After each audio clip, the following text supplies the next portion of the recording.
Bonjour à tous, amis sportives et sportifs de la chaîne de télévision en ligne ESAE TV. Bienvenue sur ce numéro de Sport Plus. Le championnat a démarré effectivement le samedi 21 octobre 2023 du côté du stade de Goro à Abomey.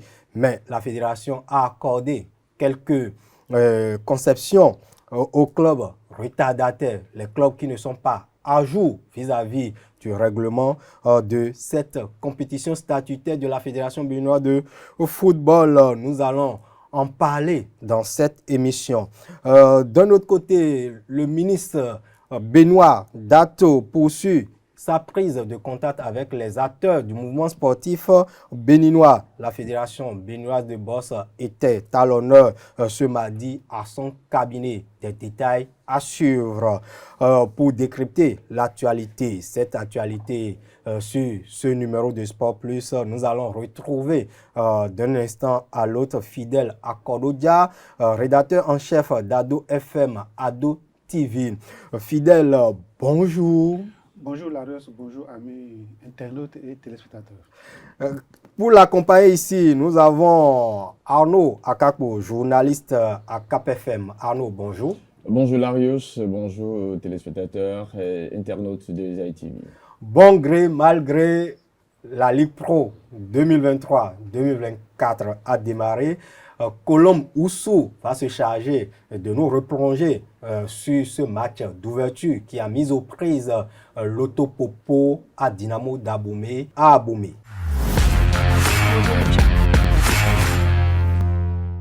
Le tour d'horizon de l'actualité sportive de la semaine, c'est avec Colombe Oussou. Colombe, bonjour. Bonjour, Larios Adiagbeno.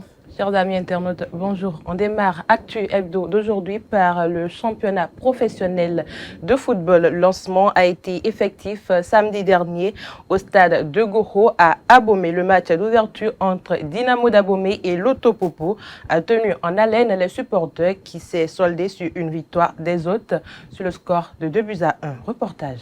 Casser la balle, la boule officielle.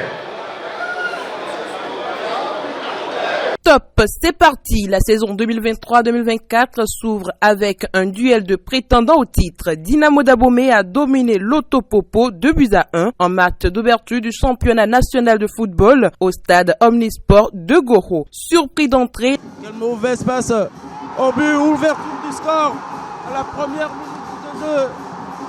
L'ouverture du score sur un mauvais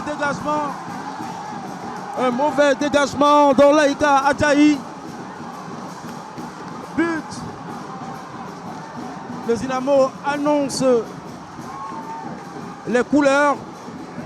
Les vice-champions vont encaisser le deuxième but à la demi-heure de jeu avant de réagir en seconde période. Les autres matchs de la première journée sont reportés à une date ultérieure. Le championnat se poursuit le week-end prochain avec les affiches de la deuxième journée. Les clubs promus, Étoile Filante et Abeille FC feront leur baptême de feu. Les autres matchs de la première journée sont reportés à une date ultérieure. Néanmoins, le championnat va se poursuivre le week-end prochain avec les affiches de la deuxième journée. Au cours de cette journée, le vice-champion en titre, Loto Popo, après son premier faux pas, tentera de relever la pente face à Holio FC à domicile.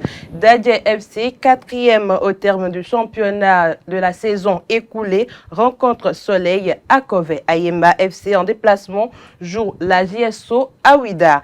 Le club des militaires Adidja FC croise les crampons avec les portuaires à Tofo. Baptême de feu pour Aïnovi à craquer contre l'AS Cotonou. Baptême de feu également pour Abeille, le nouveau promu qui se déplace à Boycon pour affronter l'AS Tonnerre. Comme lors des saisons précédentes, Sobemap FC affiche encore ses ambitions d'être parmi les meilleurs. Le club des Dockers aurait-il les moyens pour atteindre cet objectif? L'entraîneur Moukaila Yessoufou reste confiant. Les moyens n'ont jamais manqué à la Sobemap. Les moyens n'ont jamais manqué à la Sobemap. Donc c'est un travail qu'on a mis en place. Je pense que tout doucement nous sommes en train de progresser. L'année passée, on devrait, si je peux m'exprimer ainsi, se qualifier. Mais c'est compte tenu de l'incident qui s'est produit. qui a fait qu'on n'a pas pu jouer la Super League la saison passée. Donc, on est revenu encore avec de meilleures intentions. Je pense que cette année, on s'est aussi préparé comme l'année passée d'ailleurs. Et je pense que cette année, nous allons tout faire quand même, au moins pour une fois, essayer quand même de jouer cette Super League que nous rêvons aussi tant. Bon, nous, on a fait beaucoup de recrutements, hein, puisqu'on avait déjà notre effectif. Donc on a seulement renforcé avec un attaquant avec 2 milieux de terrain. Et c'est 3 joueurs qu'on a pris. Et parce qu'on avait déjà une équipe en place. Donc je pense que les 3 là, c'est des joueurs qui ont été déjà détectés dans le championnat. Donc on les a intégrés directement et ils ont fait la préparation avec nous. Et ils sont là, ils viennent de jouer aussi avec l'effectif. On parle des qualifications aux Jeux Olympiques de Paris 2024. Après avoir sorti au tour précédent la Guinée-Bissau, la sélection nationale U23 dames du Bénin aura une double confrontation avec le Ghana. Le match aller se joue le vendredi 27 octobre 2023 à 17 h au stade général Mathieu Kérékou de Cotonou et le retour est prévu pour le 31 octobre 2023 à Accra Sport Stadium. Ligue professionnelle de basketball à présent, Jean-Paul Nikwe est désormais membre du comité de gestion de la Ligue professionnelle de basketball. L'ancien président de Aspac Basketball Club est promu au sein de l'équipe suite au remaniement technique opéré par le comité exécutif de la Fédération béninoise de basketball le dimanche 23 octobre 2023. Désormais coordonnateur des équipes professionnelles de basketball et handball à Aspac SA, Jean-Paul Nikwe va certainement apporter son regard de connaisseur de la balle au panier dans cette équipe dirigée par Epiphane Soudonou, autrefois secrétaire général du dit comité. Ancien agent portuaire, Jean-Paul Nikwe est désormais consultant QHSE. Il dirige son cabinet conseil en management de la qualité d'audit et de conseil en QHSE. Autre discipline, la ferriste béninoise Marie-Rose Lalayet, championne en titre d'Afrique bras droit et bras gauche catégorie 65 kg, a finalement rallié Riyad en Arabie Saoudite pour le mondial de bras de fer sportif au World Combat Games qui a démarré depuis le 20 octobre dernier. Ce voyage a été possible grâce à l'intervention du ministre des Sports Benoît Dato. La championne béninoise entre en compétition le 27 octobre prochain. On change de registre après 2 ans de réforme opérée. Des lauriers tombent déjà pour la bosse béninoise. La Fédération béninoise de bosse a présenté à la presse ce mardi 24 octobre à son siège la ceinture Wabou remportée par le jeune bosse béninois Damien Zanou au championnat régional de l'Union ouest africaine de bosse au Nigeria. Reportage, c'est Andélarius Adagweno. Nous sommes ici pour honorer une structure qui honore la fédération, qui honore le noble art. Comme un symbole, cette ceinture Wabou, ramenée par le jeune bosseur Damien Zanou de Benin Bossing Events, représente le fruit des réformes mises en œuvre à la Fédération béninoise de boxe depuis 2 ans, sous l'impulsion du président Pierre-Léonard Rinvi, afin de redorer le blason du noble art au Bénin. Pour la Fédération béninoise de boxe, désormais les choses vont se passer autrement. Et tout athlète, tout boxeur qui va s'inscrire dans la dynamique de bien travailler et d'aspirer à des ceintures de grande valeur, tous ces boxeurs seront toujours soutenus par la Fédération béninoise de boxe. Quand même aujourd'hui, il y a la Ligue professionnelle qui chapeaute toute activité professionnelle. La fédération sera toujours là pour accompagner les athlètes, les boxeurs qui ont de l'ambition pour faire grandir le Bénin. La présentation du champion Super Coq Wabou n'est pas anodine. Avant d'aller à la conquête du titre, son écurie s'est conformée aux nouvelles exigences administratives et réglementaires éditées par la FEBEBOS à ses associations membres. Avant que le boxeur là n'aille au Nigeria combattre, avant qu'il n'aille au Nigeria suer pour détrôner le Nigérian ex-détenteur désormais de ce grade-là, si vous voulez, c'est parce que la structure a fait respecter la fédération en demandant à la structure organisatrice de cette ceinture de saisir avant tout officiellement la fêtière, la fédération béninoise de boxe alors. Et comme si cela ne suffisait pas, ils ont encore eux-mêmes saisi la fédération pour dire à la suite, nous vous saisissons, nous acceptons que notre poulain aille représenter le Bénin, aille, disons, faire briller le Bénin. À travers la prouesse du jeune pugiliste, la FEBEBOS réaffirme son engagement à accompagner tout boxeur tourné résolument vers le professionnalisme. Grâce à cette ceinture Wabou, il est déjà inscrit dans le ranking silver de l'ABU et qui débouchera tantôt sur la WBC francophone. Et vous allez sentir désormais un net changement en ce qui concerne la carrière de ce boxeur. Et la détermination de la fédération et du ministère, c'est de l'accompagner pour atteindre cet objectif. La fédération va jouer son rôle afin que d'autres boxeurs puissent lui emboîter le pas.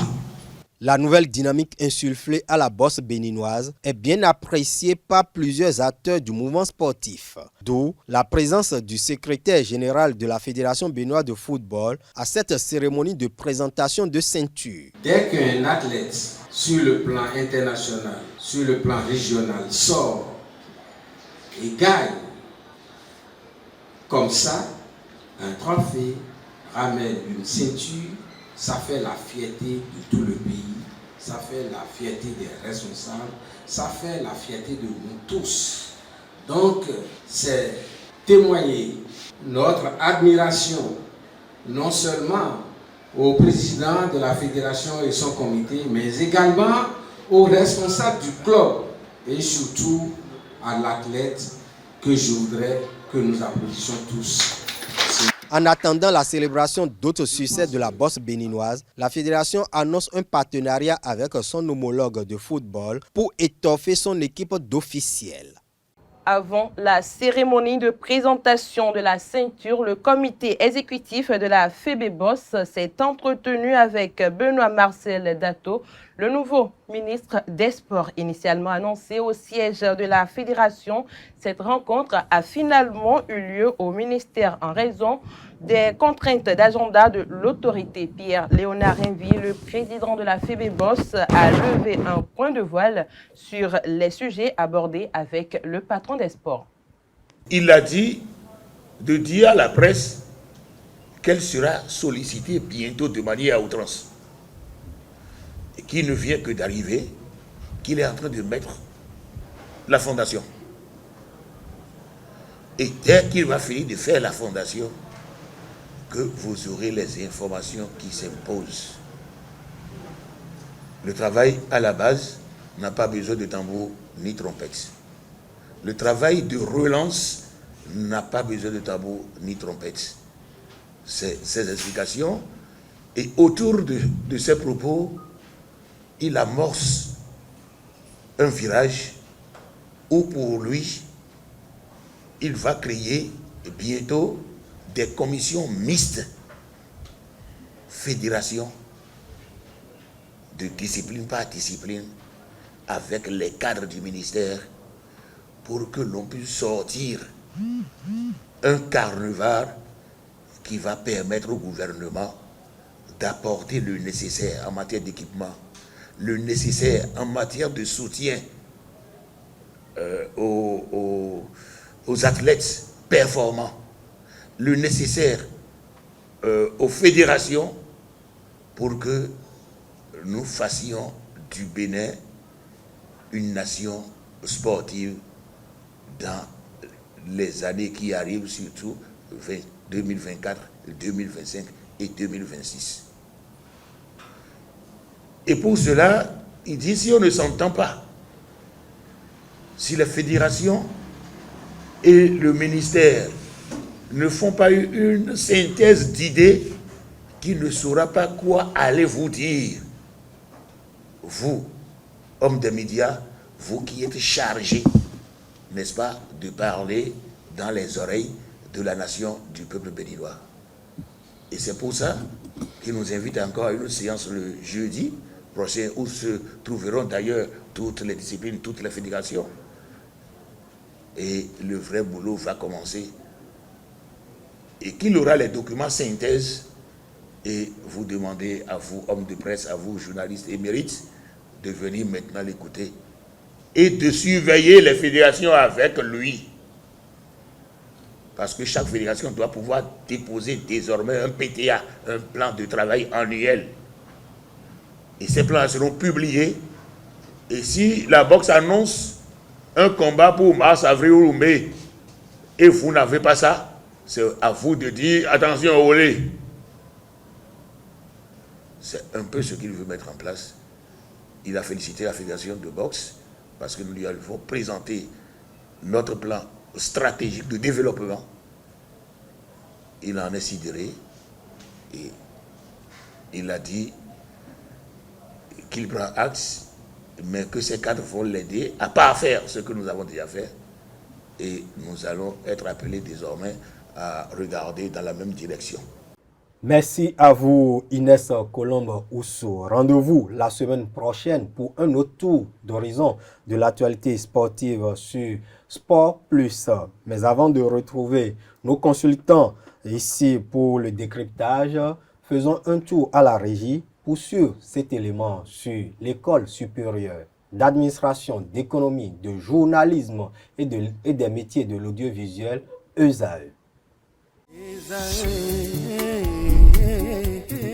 L'École supérieure d'administration, d'économie, de journalisme et des métiers de l'audiovisuel ESAE offre de nouveaux challenges pour l'année universitaire 2023-2024. Étudiantes et étudiants, parents d'élèves nouveaux bacheliers, ESAE, c'est la garantie d'une formation de qualité à des conditions très avantageuses. À Gbedjromede, à Kpakpa, à Boumekalavi et Parakou, inscrivez-vous en administration générale, administration du travail et de la sécurité sociale, trésor et finances publiques, impôts, diplomatie et relations internationales, journalisme et métiers de l'audiovisuel, gestion des marchés publics, planification et développement local, sciences économiques, sciences juridiques et toutes les filières des sciences de gestion. ESAE vous offre des bourses, demi-bourses et de réductions pour les premières inscriptions dans toutes ces filières. Waouh! En licence 1, 2 et 3 et en master, bénéficiez jusqu'à 50% de réduction sur tous nos sites. N'est-ce pas génial? Infoline. ESAE Gbedjromede, 3e rue à droite en quittant le carrefour Le Jador pour la BIBE Jéricho ou au plus 229 90 93 65 21 98 98 14 00 à Kpakpa au plus 229 52 88 33 33 à Boumekalavi au plus 229 52 88 44 44 Parakou au plus 229 52 46 12 12.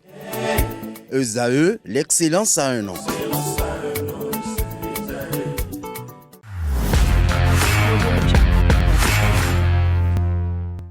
Fidèle et Arnaud, vous l'avez dit sur ce plateau, le championnat va démarrer, mais avec des conceptions accordées par la fédération aux différentes équipes qui ne seront pas à jour à la date du 21 octobre 2023. Et les faits vous ont donné raison? Oui, là, on ne dirait pas que les faits nous ont donné raison, mais on est dans le pays, on sait comment est-ce que les choses se passent, et on savait que, quelles que soient les circonstances, une fois que la fédération a fixé la date de démarrage du championnat, ça aura lieu d'une manière ou d'une autre, ce qui a été fait. Donc, les faits ne donnent pas forcément raison, mais la fédération est dans sa logique, commencer et puis après réajuster. Après réajuster, Arnaud Akakbo, 24 à la date du mardi 17 octobre 2023 sont les clubs qui sont à jour pour démarrer effectivement la saison. Les 12 autres sont toujours en attente.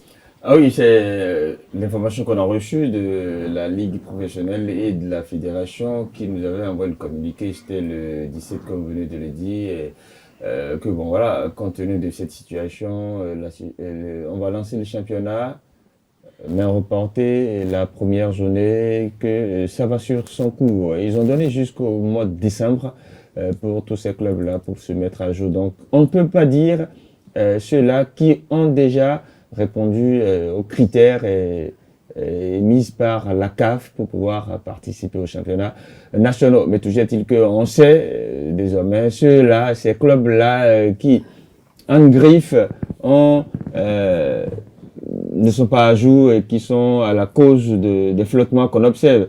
Bon, voilà, c'est un peu ça, ce à quoi on s'est habitué depuis des années. Donc, comme vous venez de le dire dès l'entame, en tout cas, les situations, sinon les circonstances sont données raison au fait parce que on a constaté que le championnat, comme d'habitude, on a joué une journée, on a reporté le reste pour une autre fois. Oui, votre suite me permet de poser cette question.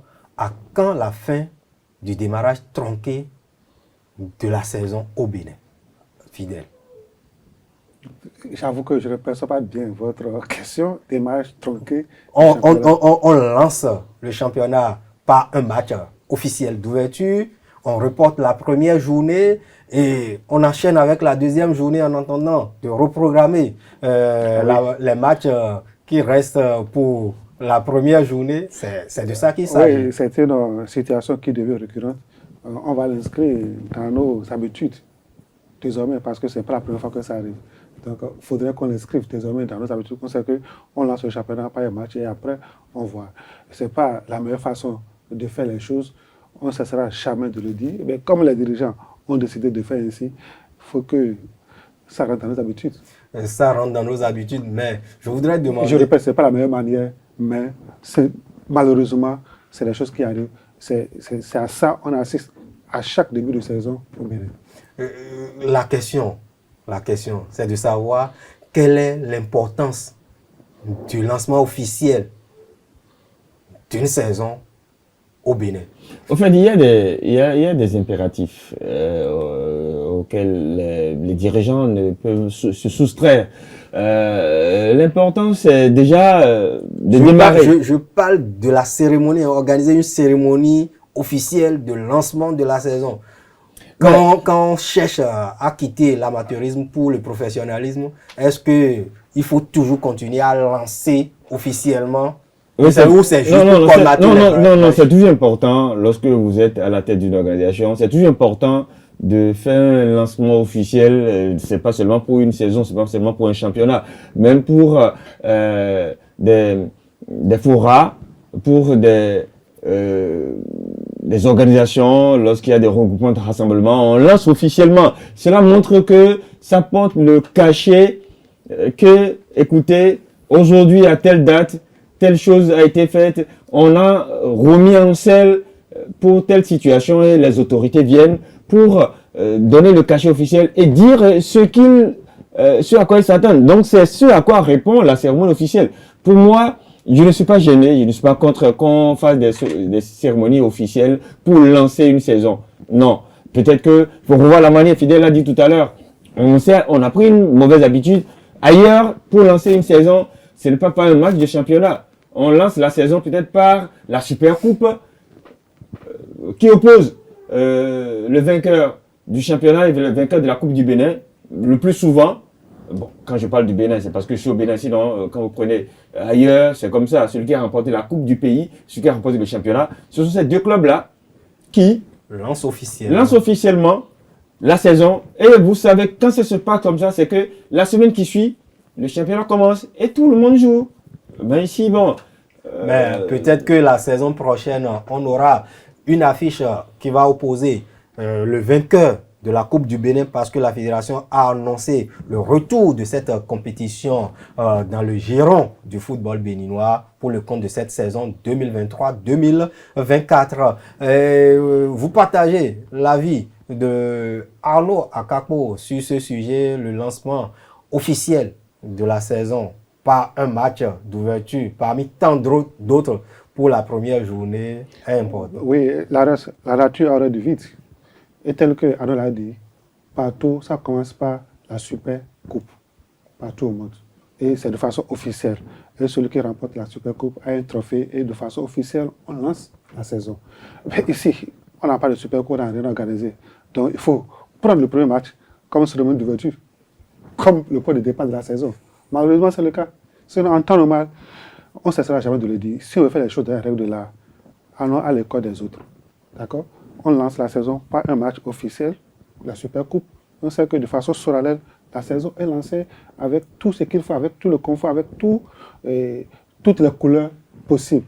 On lance la saison. C'est comme ça que ça se fait. Mais à défaut de ça, il faut profiter de matchs officiels pour que les autorités viennent.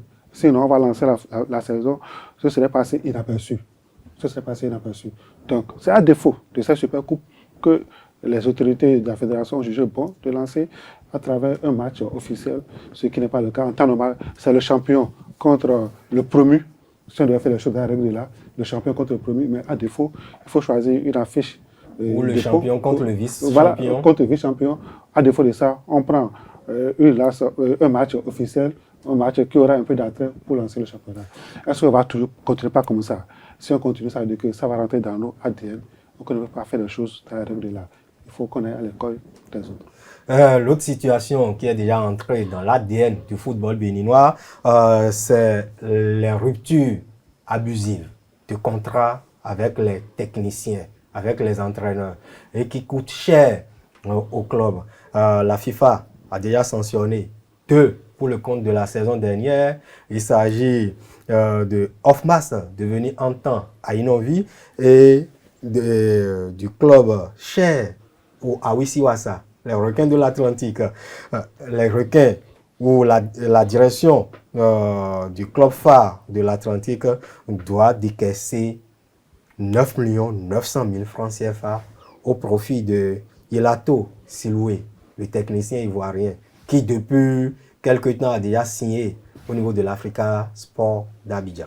Non, je voudrais quand même corriger que je ne voudrais pas accepter que ce soit dans notre ADN, parce que tout ce que vous acceptez, cela peut vous suivre. Donc je refuse que cela soit cette mauvaise pratique-là, cette mauvaise habitude-là, soit dans l'ADN des Béninois. C'est vrai que lorsque vous parlez de 2 clubs qui sont dans cette situation la semaine dernière, cette saison, c'est regrettable. C'est regrettable. Il va falloir que nos responsables aillent à l'école du management des clubs et sachent ce qu'il faut faire lorsque vous recrutiez un joueur, un manager, un technicien.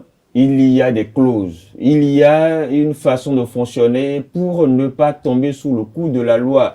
Je ne sais combien Yelato Siloué gagnait au requin de l'Atlantique par mois pour que sa rupture contraigne les Awisiwasa à débourser quasiment 10 millions de francs CFA pour dédommagement. Vous parlez de requins. Il y a le cas Ofmasad devenu Ainovi, chauve-souris, on ne sait pas trop. Là, 6 800 000 pour rupture abusive de contrat avec un entraîneur. Et lorsque vous prenez même le club, ils ont fini en Ligue Pro Suite. C'est compliqué. Ce n'est pas parce que les dirigeants ne savent pas, mais il y a une mauvaise gestion parce qu'on souvent dans nos clubs, on ne met pas ce qu'il faut à la place qu'il faut. Les gens pensent qu'aujourd'hui, que nous sommes encore à une époque Mathusalem où on peut toujours faire les choses comme on le pense. On confond Vinci et l'antenne et c'est comme ça, on dit bon écoute, non, tu as fait 3 matchs sans victoire, ou tu as fait 3 matchs, 3 défaites. Non, objectif c'est d'être champion, objectif c'est de nous qualifier pour la Super League Pro, tu l'as pas fait, bien, on te vire, on te met de côté. Ce n'est plus comme ça aujourd'hui. Les choses ont changé. Aujourd'hui, les joueurs ont des agents. Ils ont des cabinets d'avocats qui les suivent. Quand c'est comme ça, vous devrez aller selon les règles de l'art, en fonction des objectifs, en fonction du contrat. Ah, voilà les objectifs qu'on t'a assignés. Voici comment ça va se faire. Ailleurs, quand c'est un entraîneur et qu'il commence la saison, et ça ne vous arrange pas, soit vous attendez jusqu'à la fin de la saison, soit si vous le faites partie, vous payez, si c'est 3 saisons, vous payez tout ce que vous lui devez comme salaire. C'est comme ça que ça se passe. Le Bénin, où vous négociez avec le technicien pour une rupture amiable. Voilà, mais si c'est pas comme ça, ça a toujours été ainsi. Le Bénin doit s'inscrire dans cette universalité du règlement et du management. Nous avons vu au cours de la saison dernière le cas Beke Football Club, où le Togolais Arafat Ouro Agoro a été dédommagé à hauteur de 3 585 000 francs CFA. Ça n'a pas servi d'exemple aux autres clubs qui tombent également dans le panneau. Non, ça n'a pas servi d'exemple aux autres clubs dans la mesure où on pense que je suis le président, je peux faire ce que je veux, en oubliant que nous sommes dans un processus de professionnalisation. Et la professionnalisation a tellement d'exigences que eux-mêmes ils ne lisent même pas les tests. Ils se disent, bon, je suis le président, c'est moi qui t'ai fait venir. On n'a pas le résultat qu'il faut. Et les supporters sont en train de gronder, on te chasse. En oubliant que dans les clauses, il y a des choses qui ont été écrites, qui n'ont pas été respectées et qui vous seront préjudiciables. C'est ce qui nous arrive.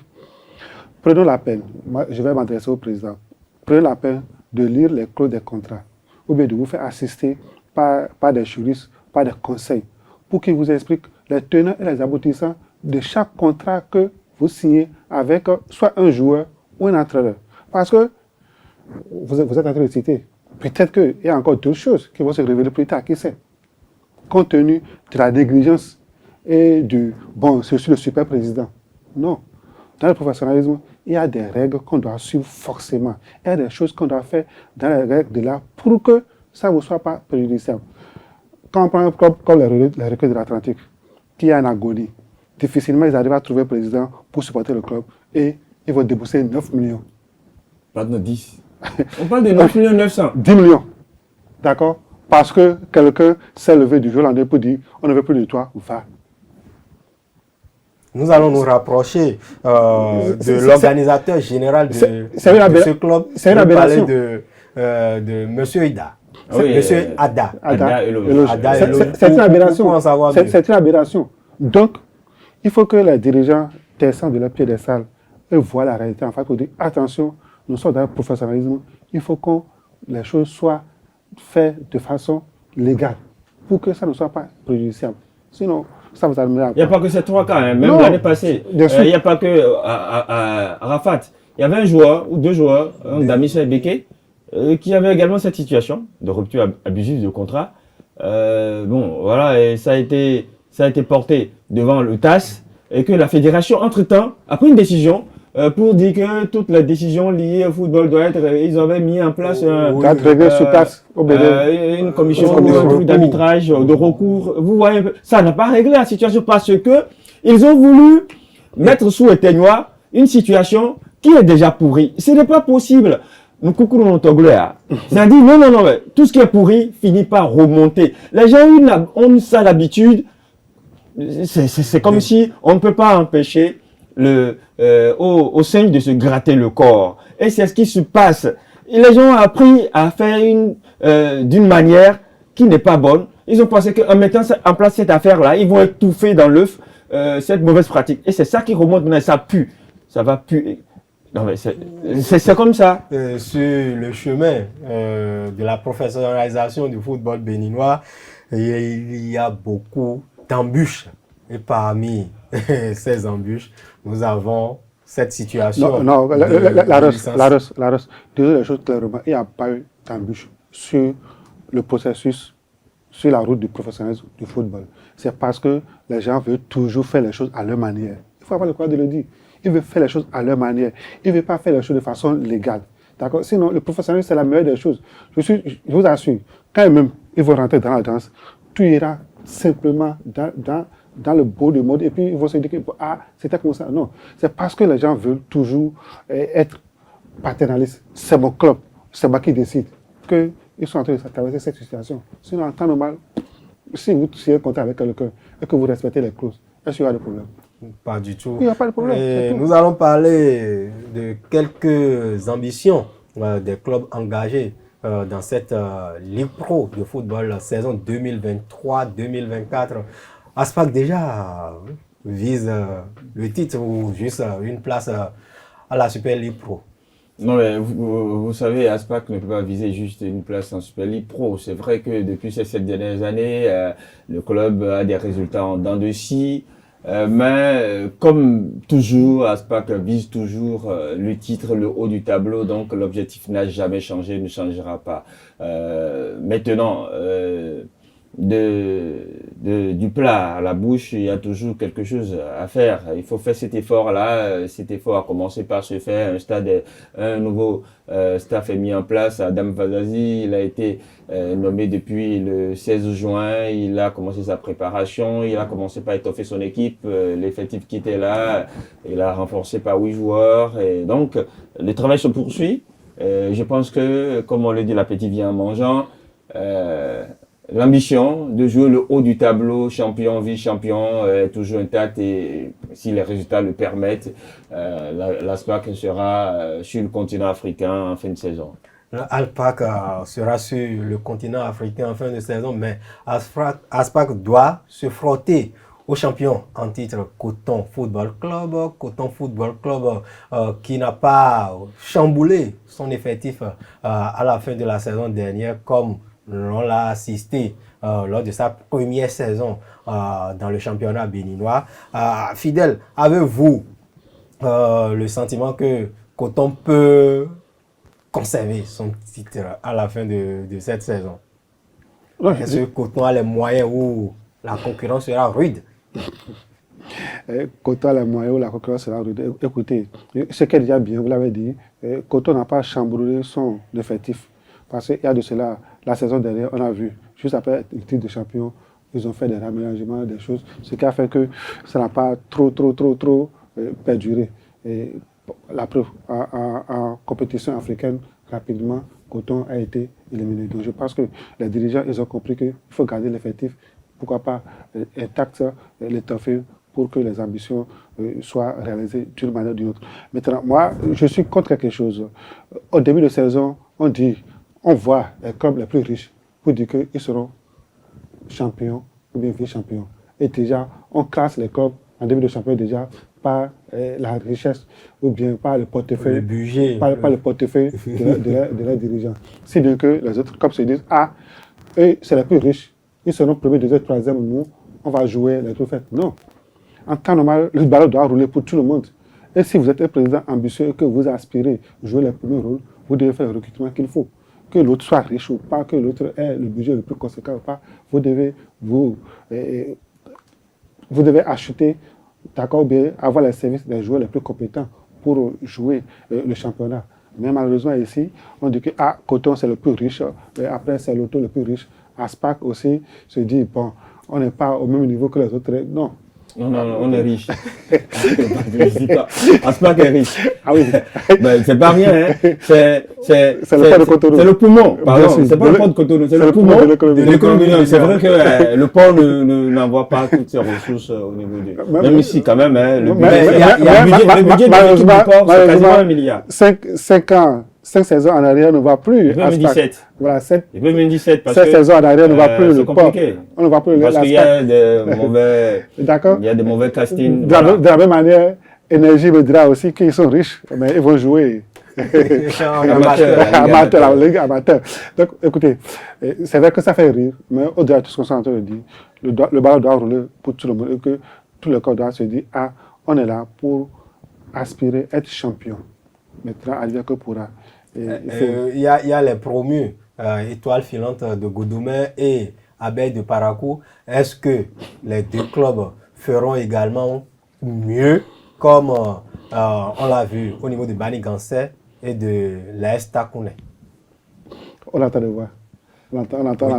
Il faut déjà... ça fait des surprises, parce que de toute façon, Bani Gansé est venu d'amener le pion à Panthère, à Cavalier. À Béké. À Béké, Damissa et autres pour pouvoir Dynamo de Parakou. Voilà, se retrouver en Super League Pro pour une toute première saison. C'était sous la coupe de technicien togolais qui est venu et après 4 matchs, comment il s'appelle déjà son nom, mais bon bref. Ça a été une surprise. Fofana Diouf. C'était une surprise. Et donc, je pense que ce serait toujours bien de voir Abeille. On attend de voir. Abeille et Étoile filante surprendre cette équipe de la zone là. C'est toujours bon pour le football, de promus. Des années en arrière, on a vu d'autres clubs, c'est vrai que c'était pas dans la même configuration. On a vu le Real Sport, tout ça là, qui sont montés. Et puis, plus on vient dans le professionnel, dans la Super League, ça devient encore plus difficile. Donc, en tout cas, on croise les doigts pour ces promus, pour qu'ils fassent pourquoi pas rêver leurs supporters. Oui, pour boucler avec ce sujet, dites-nous vos souhaits pour cette saison, vos attentes. Qu'est-ce que vous attendez, que ce soit au niveau de la Ligue, qu'au niveau des directions des différentes équipes qui participent à ce championnat? Mais déjà que le niveau monte, qu'on sente qu'au niveau du football local, qu'il y ait une amélioration subséquente de ce qui doit être fait. Parce que notre football, ça manque de... C'est un peu stéréotypé, ça ne marque pas beaucoup. Quand vous voyez un peu nos attaquants, difficilement ils arrivent à franchir la barre des 20 buts en 40 journées pour une Super League Pro, c'est compliqué. Quand je prends Bala, en tout et pour tout, sur le match qu'il a disputé, l'attaquant de l'ASPAC, qui est le meilleur buteur de ce club-là depuis quasiment 3 saisons, il n'a pas dépassé 20 buts pour quasiment 40 matchs joués. Vous voyez un peu. Le meilleur buteur de la saison dernière était à 18 buts. Voilà. Vous voyez un peu, quand on cumule Ligue Pro, Super League Pro, mais c'est familique comme statistique. Et en plus, il est étranger.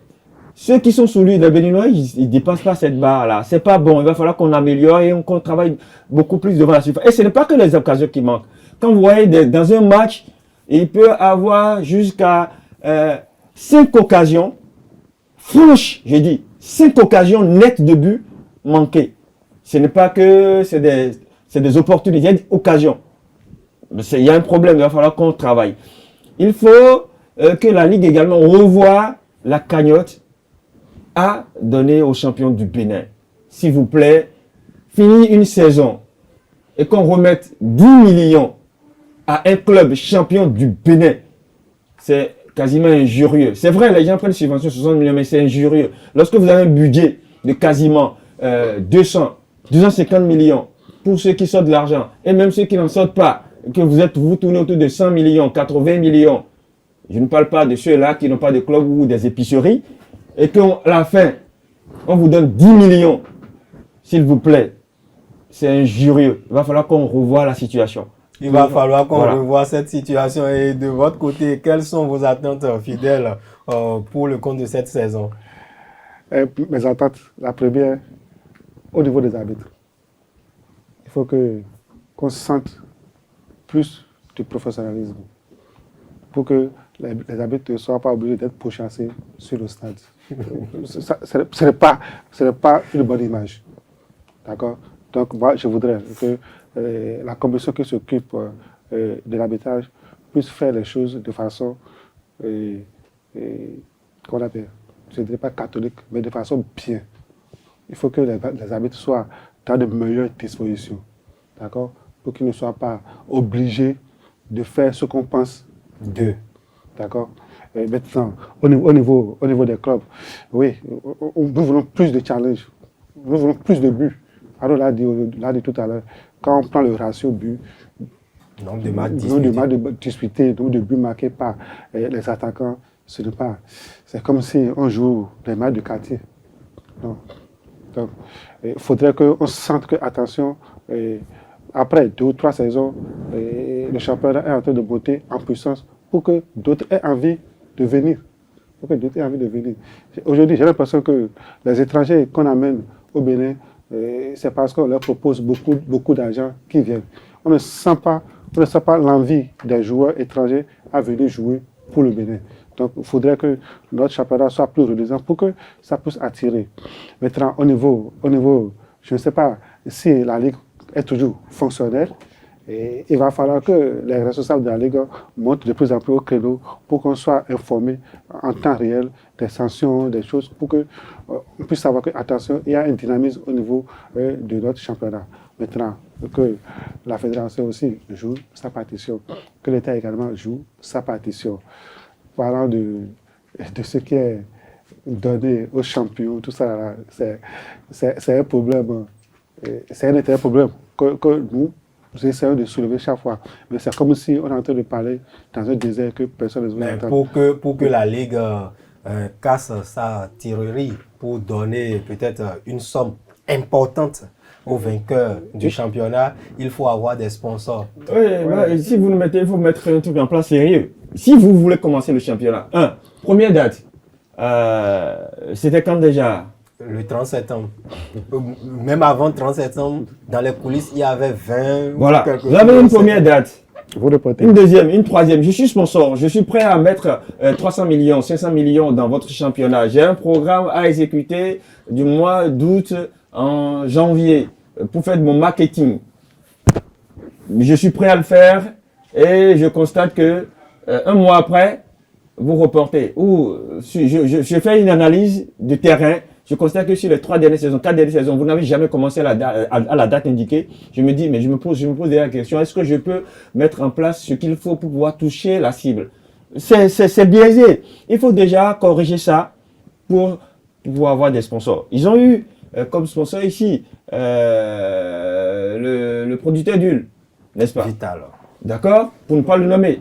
Ça a donné quoi finalement? On a eu une institution bancaire. Voilà.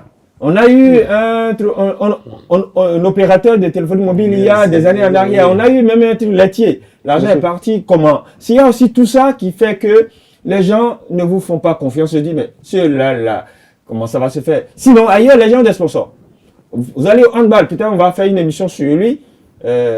Sidi Karimou. On reviendra sur ce qui voilà. Le travail. Le gars, il a des sponsors. L'homme du match, un smartphone, s'il vous plaît. Au handball, chez les amateurs, pardon, ce n'est pas encore le championnat professionnel. C'est pas le football qui draine des milliards ailleurs, qui va pas en avoir. C'est le sérieux, comme on le dit, tel que tu fais ton lit, tel que tu te couches. C'est comme ça. Il va falloir qu'on revoie. Fidèle a dit tout à l'heure, les arbitres, ça a déjà commencé. Il y a un club qui va jouer à huis clos.